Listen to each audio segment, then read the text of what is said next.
গভীর সমুদ্র থেকে প্রচুর পরিমাণ মাছ আহরণ করে বাংলাদেশের অভ্যন্তরীণ চাহিদা পূরণ এবং বিদেশে রপ্তানির বিশাল সম্ভাবনা রয়েছে। আর এ লক্ষ্যেই গড়ে তোলা হবে এক্সক্লুসিভ ফিশারিজ জোন। জাপান সফররত প্রধান উপদেষ্টা ডক্টর মোহাম্মদ ইউনূস বৃহস্পতিবার টোকিওতে নিক্কেই সম্মেলনের সাইডলাইনে বৈঠক করছিলেন জাপান ইন্টারন্যাশনাল কোঅপারেশন এজেন্সি বা জাইকার প্রেসিডেন্ট ডক্টর তানাকা আকিহিতোর সাথে।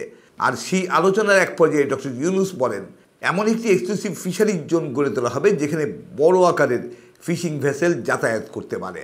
তিনি বলেন, আমরা গভীর সমুদ্রে মাছ আহরণে জোর দিতে চাই।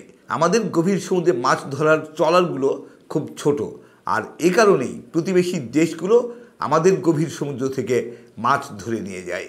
তিনি এই এক্সক্লুসিভ ফিশিং জোনে বড় আকারের ফিশিং ভেসেল যোগ করার উপর গুরুত্ব আরোপ করেন। তিনি বলেন যে এর মাধ্যমে বাংলাদেশ প্রচুর পরিমাণ সামুদ্রিক মাছ আহরণ করতে পারবে, আর একই সাথে সেই মাছ প্রক্রিয়াজাত করে দেশের অভ্যন্তরীণ চাহিদা মেটানো এবং বিদেশে রপ্তানি করা সম্ভব হবে। আমরা ভিউজরুম মনে করি ডক্টর ইউনূসের এই আইডিয়া অসাধারণ। এটি বাংলাদেশের অর্থনীতিতে একটি নতুন সম্ভাবনার দিগন্ত উন্মোচন করতে পারে। আর জাইকার প্রেসিডেন্ট ডক্টর তানাকাও ডক্টর ইউনূসের এই আইডিয়ার প্রশংসা করে বলেছেন যে তিনি এই প্রথম কোনো বাংলাদেশি নেতার মুখে গভীর সমুদ্র থেকে মাছ আহরণ নিয়ে কথা বলতে শুনলেন।